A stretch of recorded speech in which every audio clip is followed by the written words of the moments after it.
careful of your food.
Is it on? Can you hear me?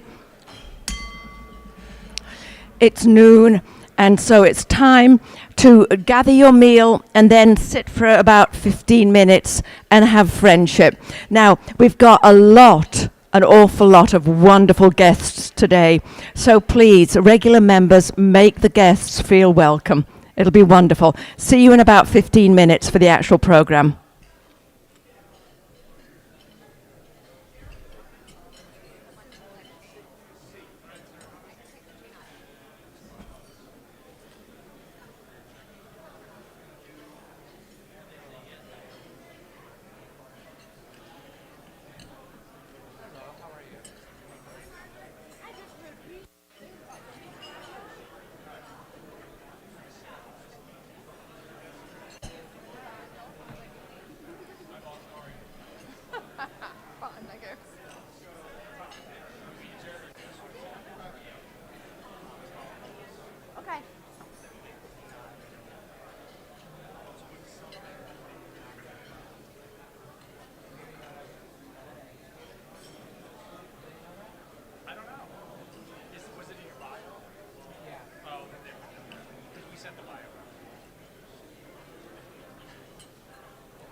Last call for raffle tickets. Last call for raffle tickets. Chuck Sawyer needs raffle tickets.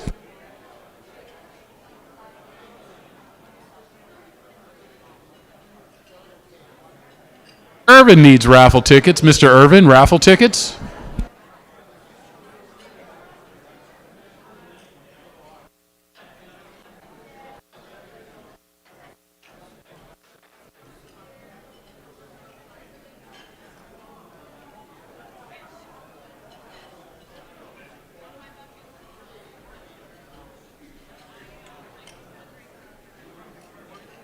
Down.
I hope that was loud enough and didn't scare our newest potential member here, Graciela.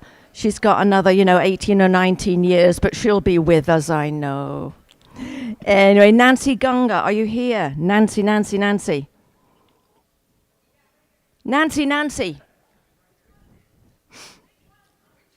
Gunga, G-N-G-O-R. Nancy Gunga. Yeah, Nancy. By the way, it's an absolutely fabulous atmosphere here today. It's electric and I'm loving it. Nancy is going to do our pledge and song. She's been with us since fairly recently, and here she is. Hello, everybody. Please welcome me in doing the Pledge of Allegiance. I pledge allegiance to the flag of the United States of America and to the republic for which it stands, one nation, under God, indivisible, with liberty and justice for all. Thank you, everybody. Now, please join me with our song. Oh, thank you.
And we now have Dan back here again. He's going to introduce the guests for us. Welcome, everybody.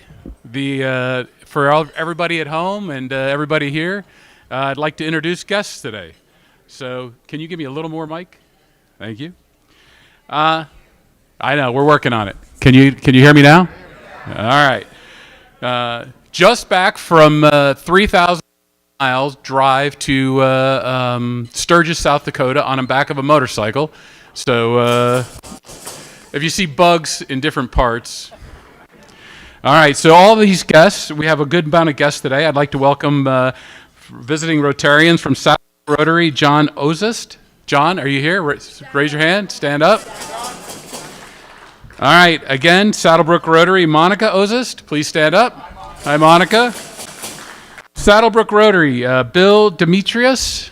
Hi, Bill. And Diane Demerudis, thank you. All right. From Saddlebrook Rotary, Roger Bailey. From Saddlebrook Rotary, Wanda Bailey. From Keno Rotary, Dennis Berquist. From Catalina Club, Mr. Pat Patton. And then from Mountain Empire, Sonoyta, incoming District Governor Sue Archibald is here. Welcome, Sue. All right, roll along. These are a lot of guests. I'm sorry, I still got a page full. Sit down there. Don't be irritable on that medicine. Chop, chop. I'm working on it. All right, we got a guest of Mitch Piesick, Fa.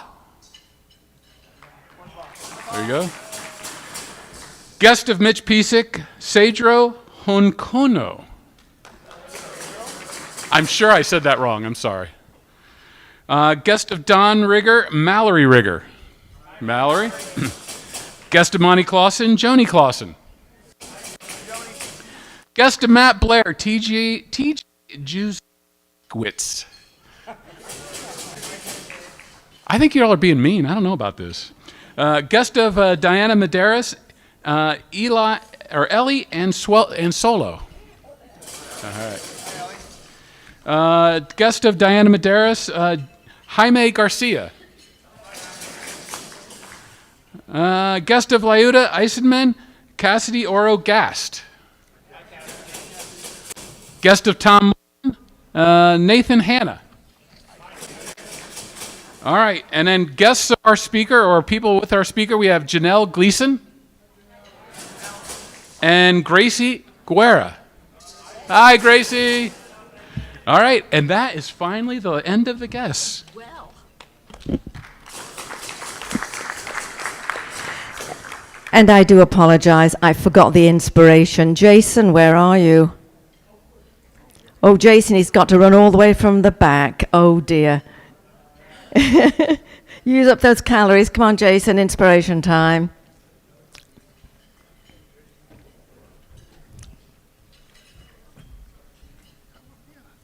Sorry, I forgot you. That's okay. I'm easy to forget. Good morning or afternoon. Or for those who have just come back from vacation overseas, it's probably still evening for them, right? Okay. Well, thanks for letting me do this today. So the connection between inspiration and humanity is inseparable. It is through our shared humanity that inspiration finds its roots and transcends boundaries, connecting individuals across cultures, time, and distance. Inspiration is born from the collective tapestry of human emotions, thoughts, and aspirations. From joy and love to sorrow and pain, the full spectrum of human emotions serves as a fountain of creativity.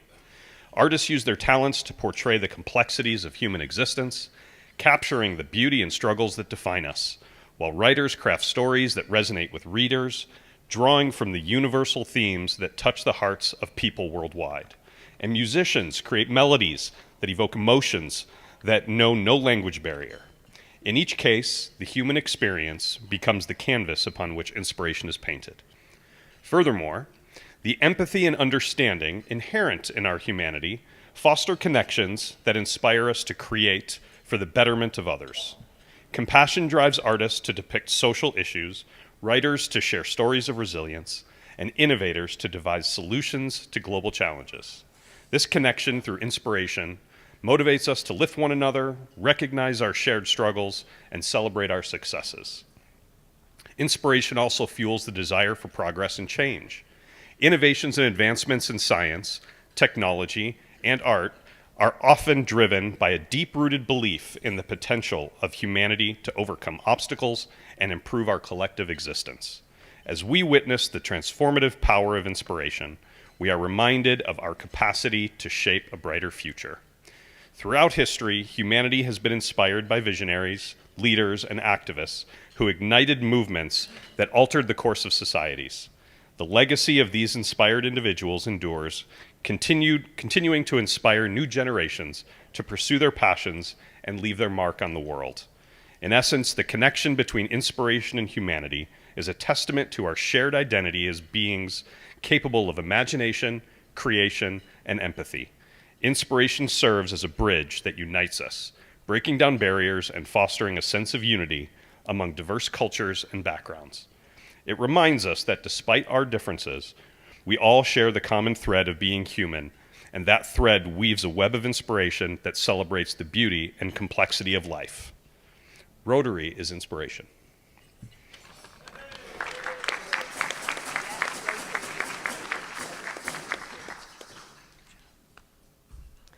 Rotary is indeed inspiration, and absolutely you all inspire me. I was complaining a few minutes ago to the audience up on the dais that I want to be out there talking to you all. But I'm going to complain to the boss because I have to be standing up here. I'd rather be down chatting with you all. However, thank you very much for the inspiration, for the song, for the guests. And now I'm going to ask Michael Guyman to introduce our speaker today.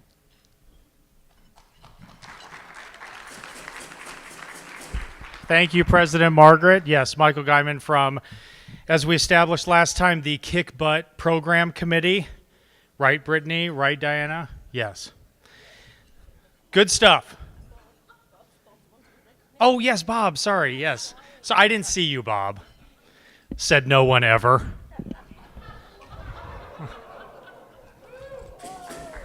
I meant that as, you know, you always know Bob is around. Now I'm digging myself a deeper hole. All right, let's get to our guest. More. So, hey, you're in for an absolute treat today. Don Guerra of Barrio Bread is here to speak to us today about his amazing journey. And we just heard from Jason an inspirational story. You are yet to hear another inspirational story from Don. And just from a personal note, my daughter, when she was at Sam Hughes Elementary, 7, 8 years ago, Don would show up in his car, open up his hatchback, and sell bread out of the hatchback to the kids at Sam Hughes Elementary. And I believe you also went to other schools, 4 other schools to deliver bread.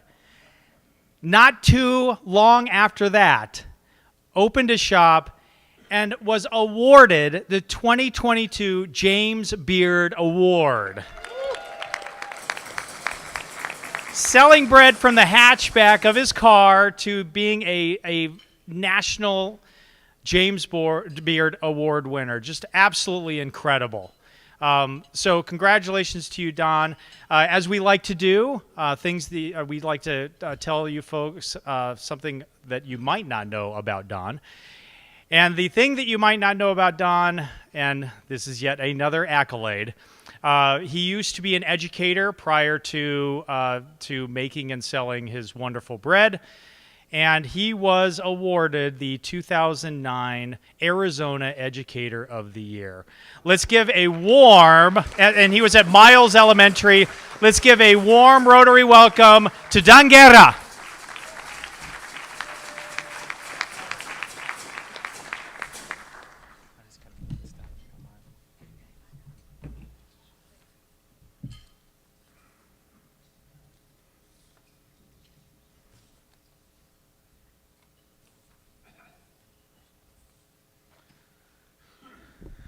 Hello, everyone. I want to, well, first of all, amazing introduction, and those were some of the best times of my life is serving the community and at the schools, this bread, and just see the kids, you know, the van pull up around the corner and the kids just jumping on the fence line saying, the bread guy is here. I mean, how cool is that, right? So I want to start off by telling you a little story. When I started baking out of the garage, I started, yes, in the garage, but I had a website, developed a website. It had no physical address. It had no phone number, just an email address, barriobread@cox.net. That was the first one. And I did that because I really didn't want people to find me. I was in the garage. And sort of, you know, I was the HOA president right before that. And I said, you know how that goes. And I said, I'm going to step down as president. And, you know, this is one of the action items for the meeting. I'm going to start a bakery, and I hope to do that in my garage. So I did get the blessing from them. I said only good smells, no racket of a noise, just good smells. But that's one of the reasons I did that. It was interesting, though.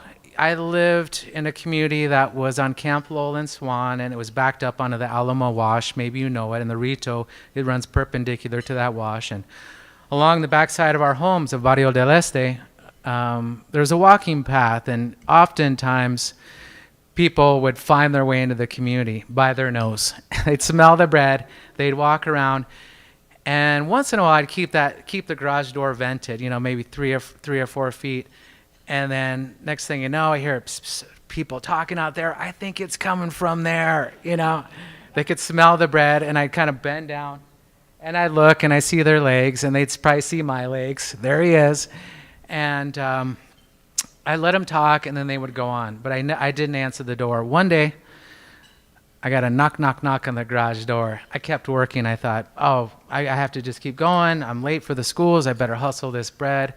You know, they'll eventually walk away like the rest of them. They'll just say they smelled some bread, and I think it's here, Barrio bread. But the woman knocked again, and I thought, okay. I knew it was a woman because I saw the legs. And I walked over, opened the garage door, and there was a person. She told me her name was Rose. And I said, Rose, how can I help you? She said, I want to buy your bread. And I said, Rose, thank you so much. I sell it in the community. And I gave her the different venues where she could buy the bread.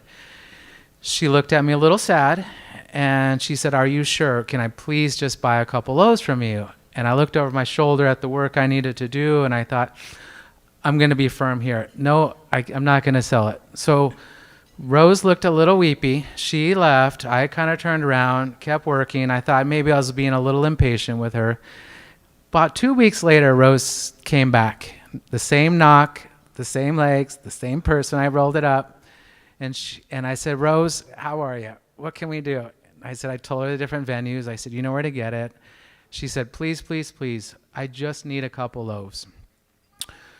I looked at her eyes, and she had this look in her eyes. And I said, "Rose, what is it? How can I help you? What's happening here?" And she said, "You know, Don, I'm going through chemo right now. And your bread is the only thing I'm eating, the only thing I want to eat, and the only thing keeping me going." Shoo. I was taken back. Since then, I've had several other people say the same things, but that was the first, and it really struck me. And I gave her the loaves, you bet. She got the loaves. She went back, and I didn't hear from a while, but I'll return to the story, and I want to tell you later in the story, in my story, about how this person was influential in my business.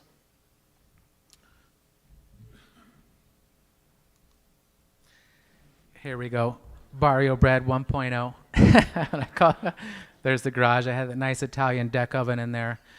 And, before I go into this, I'll just quickly, the short version of myself. So I'm a U of A grad, studied anthropology the first time around, and then I left to go to Flagstaff. I developed a bakery in Flagstaff about 5 years later in 1995 called the Village Baker, another one in 1997.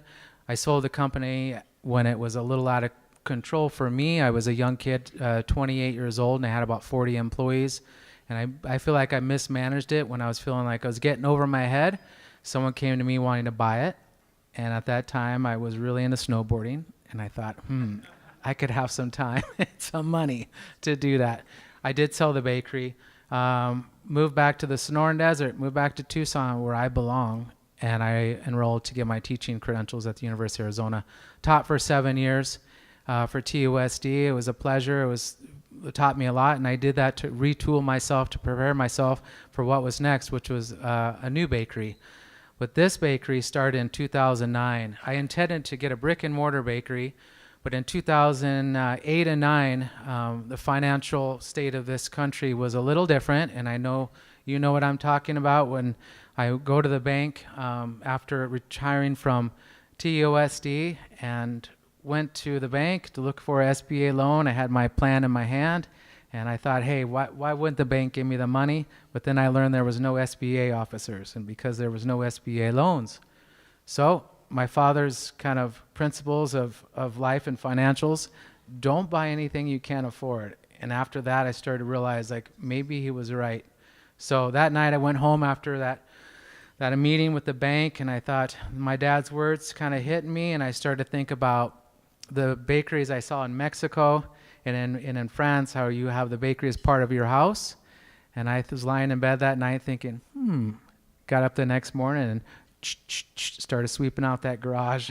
And I thought, I'm going to tell my family after I get my plan together.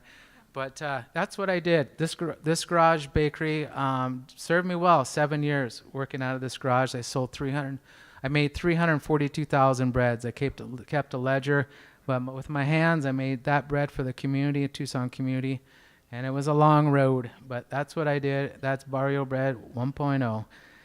And yep, as Michael mentioned, this is what I did. I called it mobile retail. As a teacher, I retired from TOSD. I was making bread from my school the whole time I was an educator, and I'd call it Thursday school bread. And when I retired, I had the schools calling me saying, hey, we want that bread as well. So even the district office called me one time, and that was kind of scary. I answered the phone, and they told me, this is a district office. And I thought, oh, no, they're on to me. Oh, no. But I said, yes, how can I help you? And they said, can we get bread here, too? At 10:10. Maybe you know. But it was great. I sold that was Thursday school bread, and that's how I did it right there. So when I was in the garage baking bread, The first year I started out, I was baking with conventional flour. So flours you would order from a broker. I was getting some flour out of Montana. I was getting some out of Utah. You know, opening the bags of flour, it always been on my mind. Where does the flour come from? You know, I opened the bag of flour, put my hands in it, and then I would think about the movies and the magazines I saw, people in the wheat fields. I thought I really want to do that someday. That would be amazing, but just kept going. I thought later in life, maybe this will happen. It did happen for me second year in business. So I met, I had known some people at Native Seed Search, Bill McDormand, who was the CEO and Bellstar, CEO and executive director and deputy director of Native Seed Search. I had known them from Flagstaff, and they said, Don, we have this amazing opportunity. We're applying for a USDA local food promotion grant. It's actually a SARE grant, Sustainable Agricultural Research Education grant, to grow white Sonoran wheat and chapalote corn here in the desert. And we want you to be involved. And I thought, wow, this is amazing. I have a chance to work with this the seed saving team. The grant was written, the grains were grown, and then I don't know if you know, but Gary Nabhan, the ethnobotanist, he's a world-renowned ethnobotanist, lives in this community, actually in Sonoyta now. But he grew the grains, 4 acres of test wheat. And one day he walked up my driveway to my garage where I was working with a pillowcase of grain, with a pillowcase of wheat berries. And he said, here you go. This is your job now. Oof, that was frightening because I had never done that before. So I milled it. I had bought this little tabletop mill. I milled the grain into flour. That night I made the flour into bread. The next morning I took out that bread and just about dropped to my knees because this is like, I saw forward. I saw forward to what my future would be. And it would be to have a community-supported bakery. I realized that this is going to be my future. I would make bread with local grain, and I would pull on my strengths of anthropology, education, entrepreneurship, my love of my city, and of course my bread making skills, which I've done for 32 years now. I started when I was 21. So it just hit me, and this is what I've been doing. This is the track I've been on, to be a community-supported baker. And so I kind of label myself as a community-supported baker because the pillars of my bakery were going to be education outreach, entrepreneurship, and local grain economy and development, and the baking. So I was committed to this. So really what I was doing was beyond my doors of my bakery. I wanted to build a resilient and diverse grain economy with people of Tucson. So seed savers, of course the farmers, the millers, the bakers, the brewers, the distillers, and you folks, the community. So the community, when they're involved and you have this network of people, I call it a circular economy model. So this is what I've been doing. This is what I've been developing, something different. But I learned quickly that a community-supported concept is one that flourishes because it connects the community. It's really based on sharing of information and service to the community. And as Rotarians, you can identify my business is that exactly. Outreach, education, service to the community, and sharing everything I know. Barrio Bread 2.0. So I did make it out of the garage with my own grant. 2015, I wrote a grant of my own, a local food promotion grant. I was granted $100,000. I saved the money out of the garage, $150,000. It took me almost 8 years to do it. I paid myself that teacher's salary that I was making and socked away all that money, stuffed away a lot of money in my closet, and then realized I had to take it to the bank. And it was with that grant that allowed me to escape that bakery. And I say escape because it was a challenging time for me. This is what I could afford. The bakery in the garage is what I could afford, but I made it to this bakery. I had the left side there, that's Barrio Bread in 2015, and then the new side, now I expanded, so I have double the square foot into the other space. So I have a grain company also that I'm operating. I'm currently making about 3,000 to 4,500 breads with my staff and sourcing over 300,000 pounds of local grain. So we've grown quite a bit, and this has been my mission and vision, is to not only develop a bakery, but a grain economy, and then developing restaurants, which I have now, another bakery coming, and a new bagel concept, Fridays and Saturdays for the bagels, but to pull from the grain economy, to strengthen the grain economy so we can revive what was here in the past, and that was here in place with Father Kino in the late 1690s, but left in the 1950s with the Green Revolution, where we didn't see these heirloom varieties grown anymore. But it's revived, it's happening, and I have 12 species of wheats and a species of rye that grow here in the desert. So the grain chain that we built in the Southwest is made up of a group of farmers focused on planting drought-resistant crops and low-water consumptive. So I'm not trying to do anything that's forcing nature here. I'm working with nature, and as we have water shortages in the desert, this is one thing I'm thinking about, how to work with the land and grow these other grains that can be 40% less consumptive of water and better for our environment.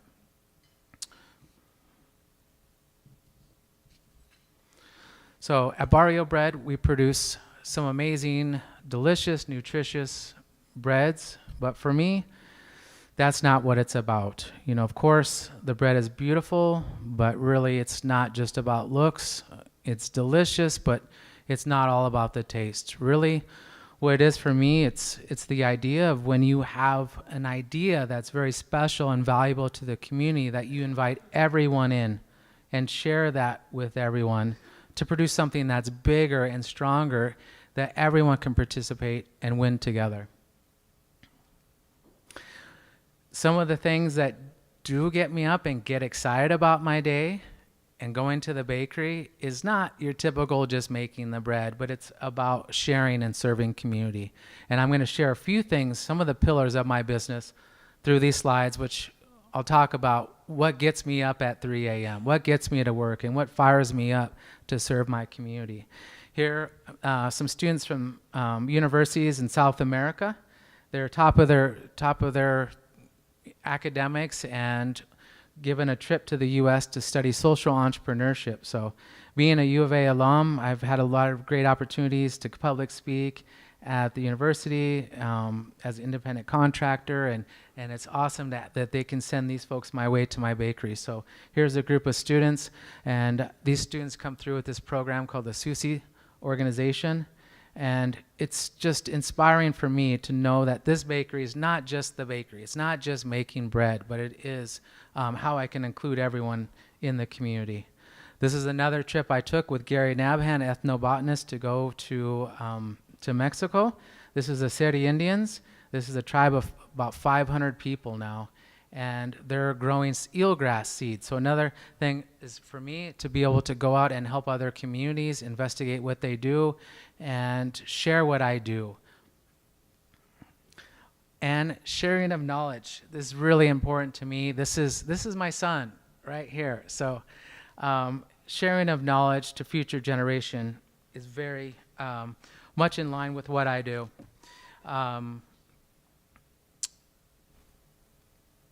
Here's Tucson Village Farm, working with kids. This is a culinary medicine group of students, and teaching kids how to grow foods and how to prepare foods. And so I do a wheat demonstration with them. So harvesting of the grain. This is grown, the white Sonora wheat grown out at Tucson Village Farm, and then harvesting, and then a bicycle mill where we can pedal the mill and make it into flour, make it into bread. And it's just amazing. First step on Tucson Village Farm years ago. I've been doing this probably a dozen years now, and have kids, pulling carrots out of the ground. And then one kid looked at me and said, "Can I eat this?" So you think about how important it is to share knowledge and share our excitement for how we do, so none of this gets lost for future generations. But for me, it's sharing of the bread, sharing my piece about where grain comes from, where flour comes from. This is a question I get to ask them. Where does flour come from? And you probably can imagine their answer, right? The supermarket, right? Starts way before that. So knowledge sharing, and then agriculture. So this excites me. It's not only just being a baker, but being involved in the agricultural efforts. We are a city of gastronomy. We now are recognized as a premier region for our foods and our culinary and also our agricultural history. So one thing I love to do is make sure that this is on the forefront of what we are doing here in Tucson, not only at my bakery, but just as a model to serve community and to tie into the city of gastronomy. Oh. Some of the Sonoran white wheat berries right here. So off the plant, this is the flour. This is the grain that's turned into a blonde flour. BKW Farms in Marana. And look how beautiful those amber waves of grain, like we heard in the song, right? Shoo. Some of the wheat. And as well as the economics. So, you know, my model, I feel it's not just a bakery. It's an agricultural model. It's an economic model. It's a entrepreneurial model. It is sharing of all these things. That's what gets me up in the morning here. This is Hayden Flour Mills in Queen Creek, Arizona. They've moved on to a new location in Gilbert, which I'll be part of, a new bakery. And new opportunities arrive to, like I said, pull grain down from the grain economy. This is a picture of my new bagel. So Sonoran white wheat sourdough leaven bagel. So, and I'm calling it Sonoran style. So I know a lot of people here might have had, you know, the New York bagel or Montreal bagel. This is just me trying to do what I do and do something a little bit different. A Sonoran style, Sonoran white wheat bagel, no added sugars, oils, sourdough leaven. This picture here with Jeff Zimmerman, he and I started have this idea in 2011 of growing grains in the desert, and here we are today, and we're going to work under the same roof here in Gilbert coming up.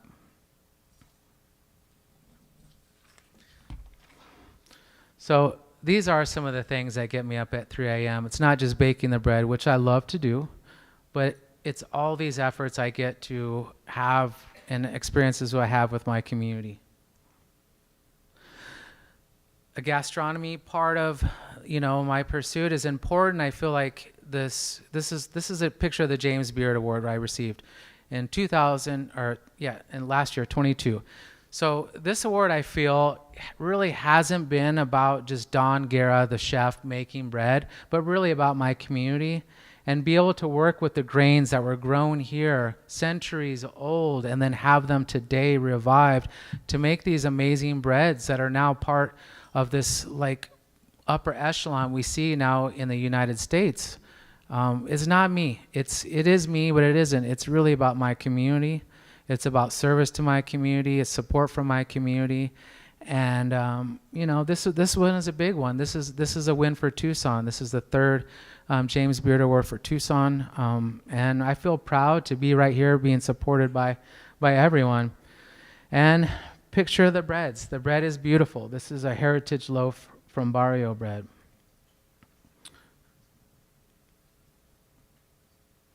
Hope you come down to the bakery.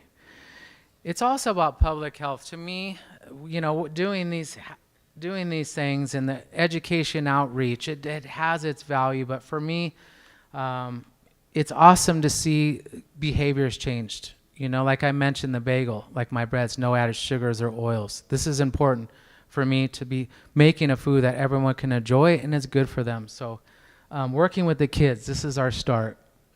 And there's little baby Gigi back there, starting her young. Yeah. Okay. Yeah. Can I finish with real quick? I'm going to finish with Rose. So this is a tie-in to what the story was about and about my mission and vision about sharing and service. So I was at the farmer's market and just cruising through that bread line. People are coming up, and this man comes up, and I said, "What would you like?" He said, "I want to give you some business advice." I said, "What kind of bread would you like?" I used to get this a lot, business advice, because they thought you should have a real bakery, whatever. So I said, "What'd you like?" He said, "You know what? You have magic here. Look at all these people behind you. You have this huge line." He said, "I see you're teaching bread classes." He said, "My recommendation, don't teach anybody what you do. Don't share don't share this with anyone. Lock it up. Keep it tight. This is your magic." And I said, "Sir, What kind of bread would you like? I come from an education background, so why could I do that? How could I do this? I look down the line and I see Rose. She comes up to me and she sees I'm a little agitated and she's asking me, what's going on? And I said, I just got this person teaching me another lesson, about my company and how I should do it. She said, what did he say?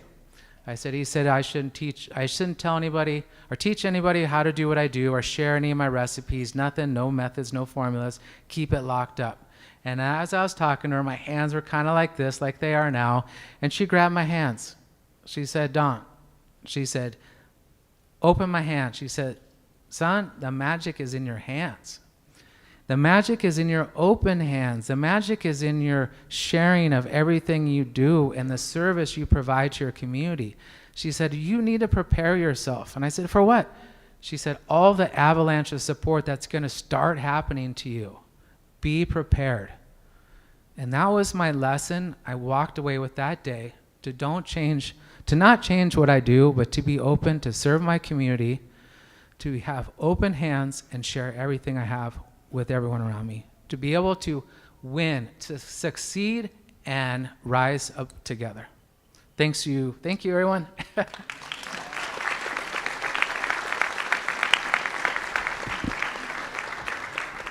Although we're running behind time, I'm going to allow one question. It's not a question. Thank you so much. My daughter, right here, went to 2nd Street Children's School, and thanks for all of the amazing bread that you brought to all our families. Thank you. Will you be staying behind a few minutes? Yeah. One more question, just one more. Okay, my question is, what inspired you and what's the story about starting to bake bread at 21 and open a bakery at 28? Yeah, really, I had grown up baking bread with my mom and my nana making our tortillas, and I finally had an opportunity to bake bread. When I was 21, I landed in Flagstaff after leaving the U of A. First day I was there, I got a job baking bread, and that was my biggest aha moment of my life, that this is what I was going to do. My dad was a barber. I grew up in a barber shop. He taught me the entrepreneurial skills growing up. And, I just felt like I needed my own content. And anthropology wasn't it, but when I found the bakery and making bread, it kind of tied into my home and what I loved. And I thought I would get a shop on my own, and it would be bread, not a barber shop. And, I had, and not the same time, I had my parents' blessing, because they were like, you just went to U of A, right? And we paid for that. But no, I made it, I made it. And I explained to them I was going to be dedicated. And now they're my biggest fans.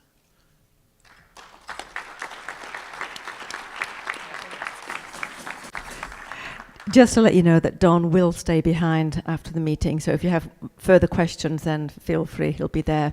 Now, most of you do not know, most of you being the guests, do not know that what we do after each speaker, we actually have the speaker sign a book, and then that goes into the Make Way for Books library. Sorry, I'm moving all of Don's notes so I can get to my own. Right. So, and that's our very own special library that we Tucson Rotarians support fully. And we have David Lovett, who is the president of the Make Way for Books here. He's one of our members. I'm not sure if he's here today, but however, we need to give him as much praise as possible. In the meantime, this is called Noel Bakes a Cake. Should bake some bread, but you know what? It's all good. So I'm going to ask you to sign it, and this will go into our library. Thank you, Don.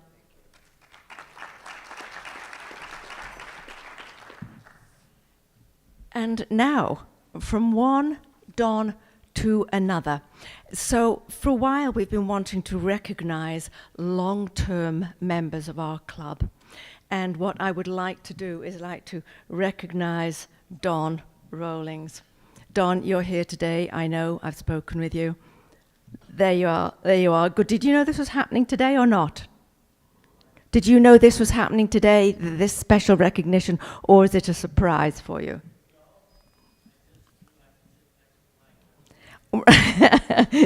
And I did persuade you to come because I was going to give you a big hug. Did you know Don was our 66th president, and memorable moments from his time as president. He dressed as a leprechaun. All right, can you imagine that? He dressed as a leprechaun for an installation of a gentleman called Tim Creedon. He led the Rotary Group study exchange trip to Argentina in 1994, and he was serving as a club president the year that women were invited to join Rotary.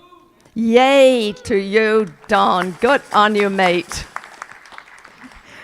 And there were many hobbies listed, but most specifically, student of Tucson history. So you and Don, the two Dons can get together later. You've got a lot in common vis-a-vis Tucson. So we have something for you, if you would like to come forth.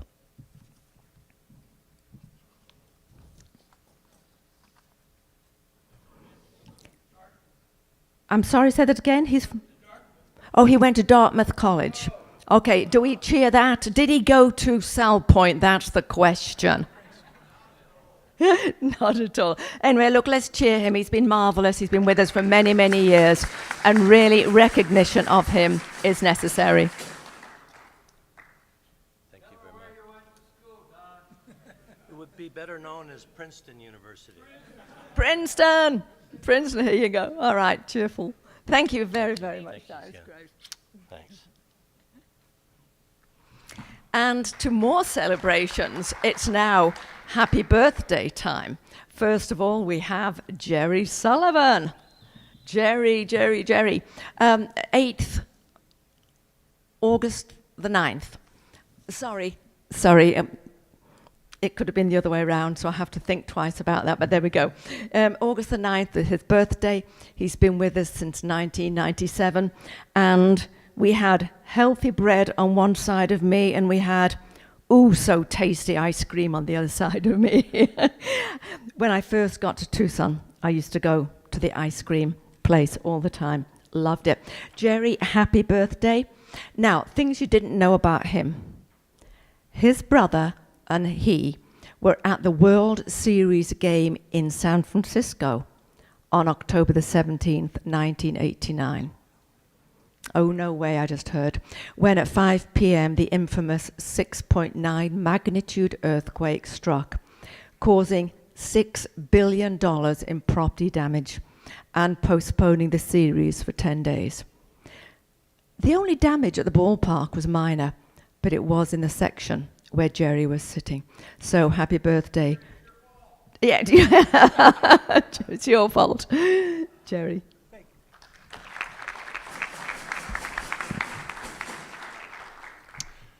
My brother was a season ticket holder and he loved baseball as I do, and so we had tickets. He invited me to go out there for the game when the series came to San Francisco, and my brother brought along a little television set about this big with a 2-inch screen, because in those days the scoreboards, didn't show instant replay like they do now. So Jack had a little TV that we could watch when we wanted to see a replay.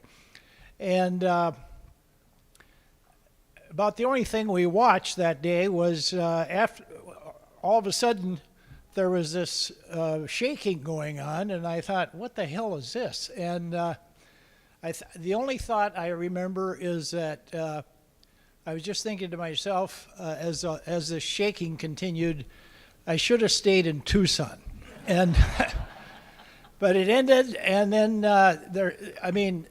there was no sound because everything had shut off, and we finally looked at the TV, which I guess was running on emergency power at the station. And we saw that the Bay Bridge had kind of been, had a lot of damage to it, and so we left. And my brother Jack was a very aggressive driver, and we got home in record time, even though there were no lights. And we just I stayed around for a day or so, and then I found out that they weren't going to be playing for quite some time, so I came back here. But anyway, this is my 26th year in our Rotary Club, and I think it was back in President Bob Schaaf's day that he coined the phrase, the Tucson Rotary Club is the most remarkable Rotary Club in the universe. And I think that's still true today. And for instance, I think all the 26 presidents that I've been here for have all been remarkable people. And all the people that are involved with all the activities that our club puts on, especially the car show, has had some remarkable people that planned all this stuff and were in the leadership positions.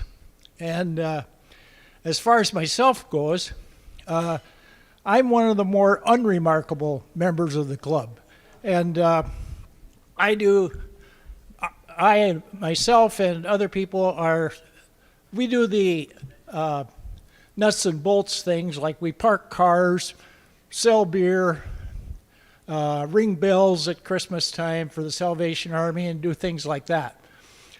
But there are two things that I consider remarkable that I've attained, and that one is I'm now have only about a dozen people that are older than me in this club.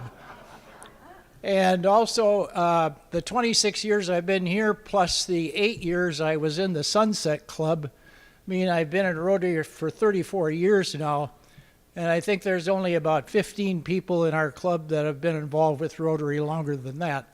So that's my remarkable achievement. And, well, thank you very much.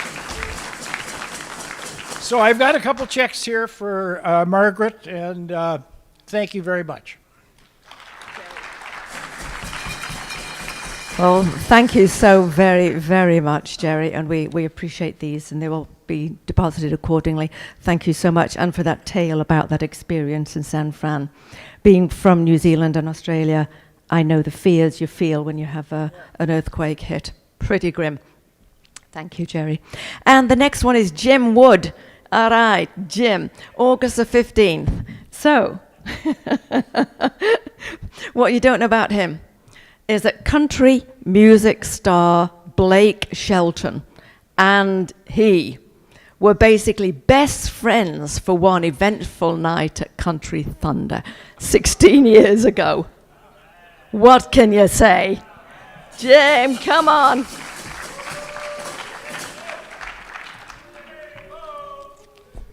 Hello, everybody. I will not be expanding on that story in front of you all. But sometime over adult beverages in a smaller crowd, we can go deeper with that. But it is true. We had a great night. Thank you, President Margaret. I'd like to thank my sponsor. 7 years ago, I'm not quite sure. 7? I don't know, 6 or 7, 8, I don't know. One and only Scotty Vaughn. I don't think he's here today. I didn't see him. And my wonderful and equally as impressive mentor, Wayne Meyer, who is right here. Thank you for everything over the years, Wayne. I also like to thank the impeccably dressed Mitch Pizik for this wonderful pocket square that I'm wearing right here. Yeah, he brought it to me today, and it just makes me look so much better. So, thank you, Mitch. So both my wonderful daughters have been really big fans of dad jokes lately, corny jokes, so they come home and give me funny ones. So I thought I'd give you guys one of the funny ones that they said last week. What do you call a rude cow? Beef jerky. Yeah, it's corny. No, just one. Nope. I love my time here. For any of you guys thinking about being members or new to the club, try and break out of your shell, meet new people, join committees. I've been helping. I was asked to help with the beer and beverage committee years ago, and now I'm running it. Wayne graciously allowed me to submit our liquor license application this year. So, you know, the car show is an amazing event, wonderful beneficiaries, and it's really fun to be a part of. It really just makes that weekend every year something pretty enjoyable to be with your friends. Lastly, you all know I'm a tried and true Tucsonan. I did go to the school up north, so I'm going to leave you guys with 2 words before I sit down, and that is, go Devils.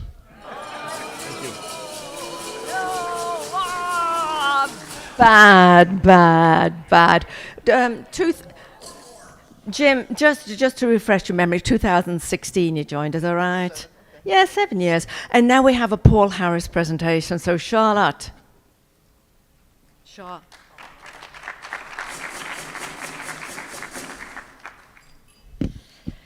Named after the founder of Rotary, Paul Harris Fellows represent individuals who support the continuing work of Rotary International of promoting world peace and understanding, eliminating polio from the world, which continues only endemic in Pakistan and Afghanistan, and supporting our neighbors in need, such as those in the Ukraine. Rotarians can only also contribute to their friends and relatives and names, but also make gifts to those who they believe exemplify the humanitarian objectives, demonstrating in those lives a commitment to helping persons in need. Fellow Rotarian Tom McKinney has gifted a Paul Harris Fellow to Tucson Police Chief Chad Casimir, which was presented last week at his office. Tom, could you please stand and give us a wave?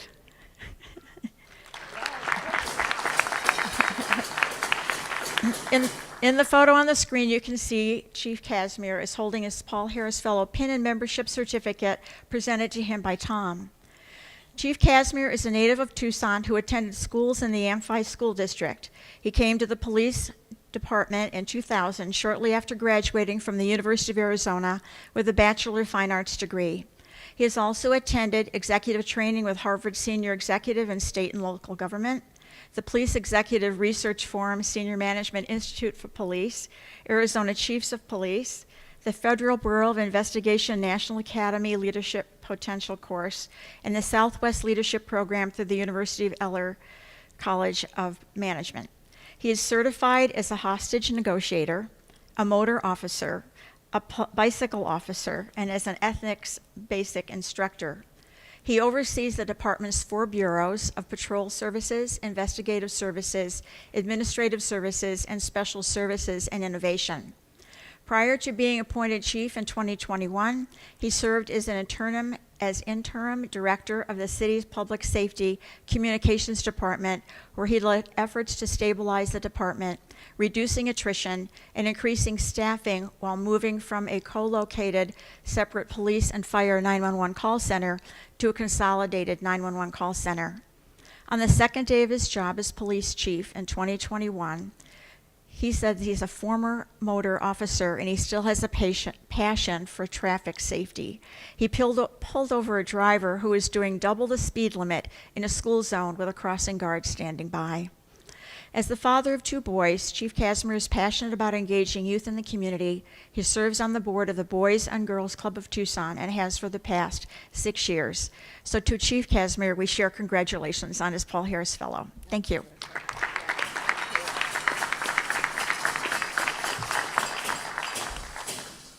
Joe Daniszewski? Joe, there you go. We now have a blue badge presentation, Joe. Yes, and Don Rieger is here today with his lovely wife, Mallory, and he's been active in the club right off his joining in the car show, as well as an active member of the Hiking Fellowship. He's president of the Catalina Council, the Boy Scouts of America, and he also is a member of the Arizona Theater Board. So it is my pleasure to welcome our latest Blue Badge recipient, Don Rieger.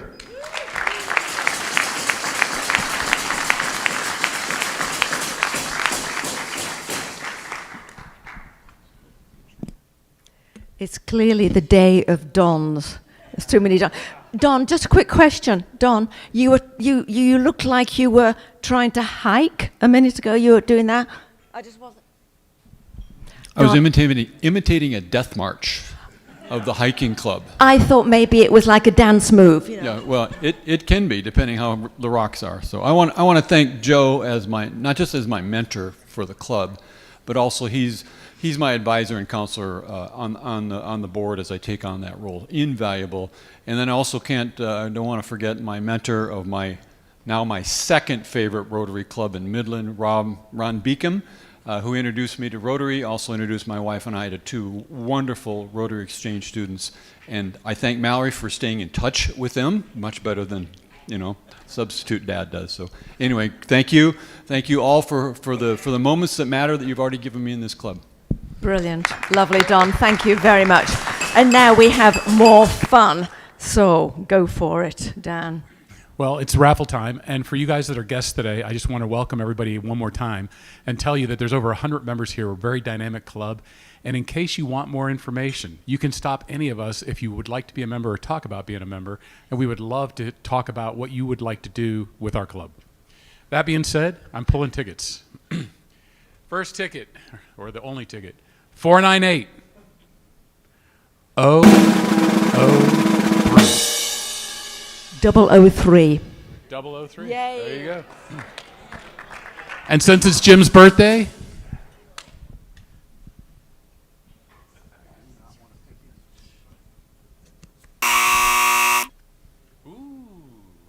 Queen of Diamonds. No winner, but you get the small pot. Microphone to your mouth. You get the small pot. The pot next week will be over $1,000. I don't think you've got to go very far, Dan, because I think we have a recognition event, a bit of fun going on now. At least that's on my schedule here. Is it not happening today? No, you. You. All right. You. Well, I don't have the piece of paper with me because it was electronic. But Mr. Michael Gwyman was in the paper recently, and what we're going to do is, if you've been in the newspaper or you've been digitized or you're on the internet as far as doing anything public in Tucson, we're going to recognize you in a good way and fine you. So Michael is our sacrificial lamb. So just don't become famous because it'll cost you. And Michael, who are you talking to that day? You look so important. I don't remember. He looked very important. It was probably Bob Logan. So for that, well, it probably was. There was only one person in the picture. All right, and for that, the fine is, how much are you paying? Stop it, Jeff. $100. And $100 to the foundation. So if you have, back at the Sergeant of Arms table, if you have printouts or you see somebody in the paper, you see somebody in the news, you see something that has done something in the community, please feel free to drop that in the box. It's marked clearly back there where I sell raffle tickets, and we will once again recognize you. Thank you, Dan, and thank you, Michael, for being our sacrificial lamb, I think you said. Yes, people are notified in advance, and they are asked about the amount that they're willing to be recognized for. So it doesn't come as a surprise to the person, but for all of you, do know that we have commendable community members in our club, and we've already got about 3 or 4 items in the recognition box up there. So some more people are going to be recognized, also known as fined in the future. It's all in good fun, and it's fundraising, and we get to know more about you. Brilliant. Okay, thank you. Michael, thank you so much for that, and Dan, thank you. We now come to announcements. I've got 3 announcements, and then we've got Nina. But next week, yay, we're going to be back in our normal Coconino Greenlee rooms. So fabulous, meeting regular next week. Thank you. Now, we all know about Hawaii, and there is a relief fund. Turn your eyes to the screen. And I would like John and his wife, who are from Saddlebrook, to perhaps just stand up. Although they weren't directly connected with this particular club, they were both running Rotaries in Hawaii.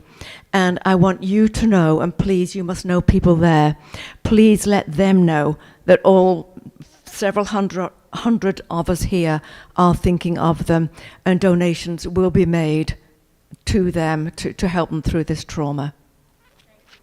It's dreadful, absolutely dreadful. 15 Rotarians lost houses or house in the fire, the storm. They lost their meeting places also, so. Well, we're a resilient lot, we Rotarians, so I'm sure we'll find a banyan tree or such to sit under and have our meetings. We won't let this stop us, but please let them know that we are thinking of them and that donations can be made. Oh, Dan, microphone, John. Thank you, Dan. Yeah, thank you. I just wanted to mention this fund that was set up last Thursday. When I talked to the assistant district governor on Monday morning, it had already grown to over $250,000. So everybody's been very, very generous. John, thank you for that. Yeah, I don't know whether to applaud that or not, because it's such a devastating happening. My next note is to again draw attention to the recognition box. It's at the back there, and then Nina Trasoff, our director. Public Relations. She's going to have a quick word here now. Thank you, Margaret. I'm honored to serve on the board, and I haven't given communications as my responsibility, and I need help. So I am asking if I would like to put together a committee for communications. I want to thank Cindy Barbie, who had this position before and has Thank you. Continue to take photographs and post on Facebook. So especially some of you youngins, but anybody who is conversant with Facebook and websites and those kinds of things, I would really love to meet with you, to talk to you. I have a notebook here that you can come over. I'm sitting right there, and give me your name and emails. But I would really welcome the support of anybody in the group who has those skills, who can work with me on the communications to get the good deeds that we're doing out into the community. Thank you.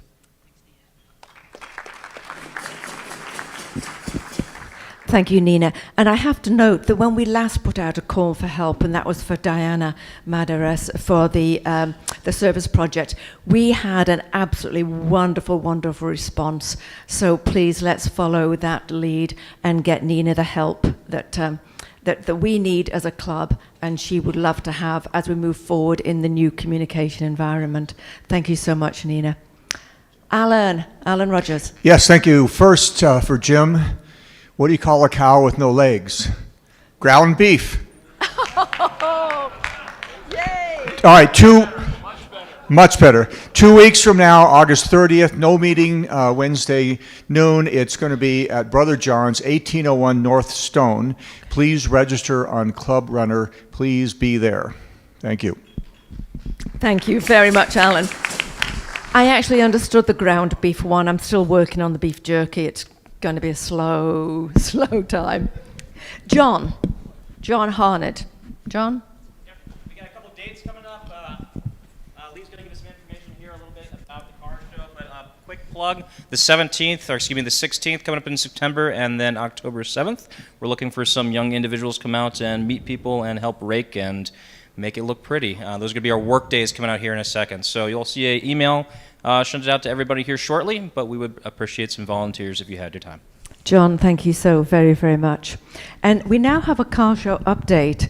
And while I'm waiting to hear from Jeannie and Lee, what I absolutely need to do is recognize Mary Martin for the work that she has done in getting our videos and our radio spot sounds up and running. Mary set up the actual recording of them and worked with the stations, so coordinated. Rick Rose himself as well needs to be thanked. He did the production. So thank you very much to those wonderful people. And just to note that Cindy, Lee, and Margaret are the voices you'll hear on both the TV spot and the radio spot. Jeannie. All right, so I'm going to do it from here.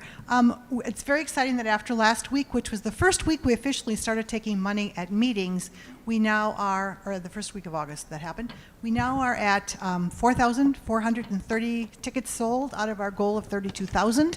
We're at about 14%. The biggest bulk of that sales is through events, so thank you all of you that have been helping do event sales. And I do see the online sales starting to pick up, and I'd encourage you all to use the email template that was in your ticket packet, where if you put in email addresses of where you want a request to go, it would automatically go to them, and if they click on the button, button to buy a ticket, it would auto-enter your information to get credited for those sales.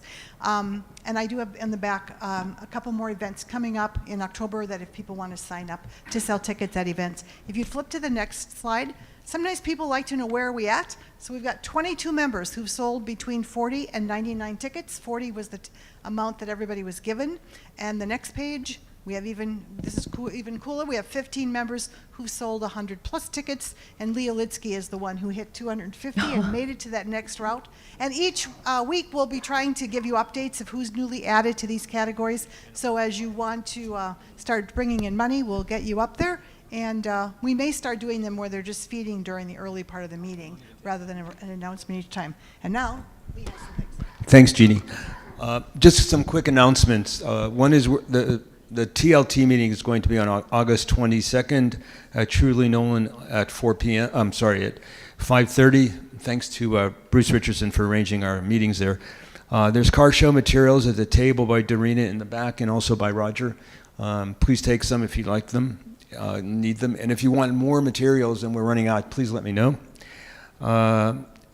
Just some real quick ones. As you know, we sold out our vehicle slots last month. Thank you, Candy. Vendor booths are about 80% full. Thank you, Marianne and Jonathan. Food court, thanks to Dot, is full. And we've heard a little bit about volunteer sign up, but that'll be coming next month. Marcy has an online Marcy has an online program that she's working on with our vendor, and that should be live by early September. And I just want to reiterate real quickly what our president said, that Mary Martin and Cindy have done a bang-up job with our publicity and marketing. The value of what she read of media coverage is about $150,000. So that's pretty impressive work by Mary and Cindy. That's it. Thank you. Thank you, Lee. That's wonderful. That's enough. Lee mentioned TLT meeting. He didn't mention that was the Tactical Leadership Team meeting. However, we're now about to wrap up our meeting, so just let me thank all of you and our virtual guests for coming today. We hope you enjoyed the meeting, and I want to welcome all of our fabulous guests, and we had so very, very many today. It's absolutely wonderful to see you all, and we'd be delighted to hear that you were going to join us and come more frequently. If anyone would like to donate to the scholarships, the cups, the blue cups are on the tables, and we are working on ways to update ways for enabling donations, electronically for the younger people amongst us. I want to thank you to Don number 1.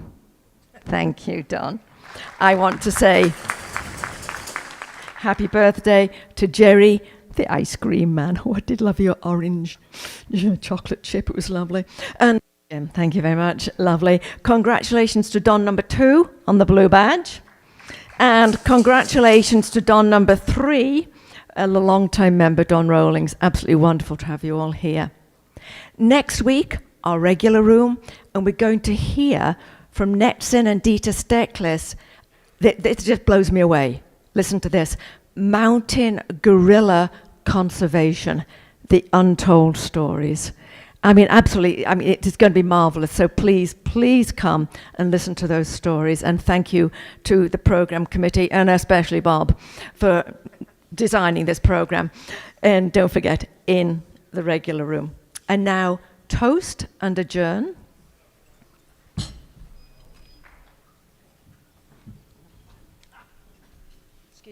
Excuse me, I'm just opening my toast. Okay, fine. To the alchemy that turns groceries into meals.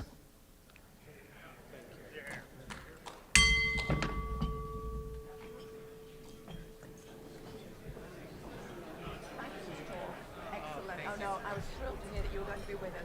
Marvelous. Michael, yay. Ah, thank you.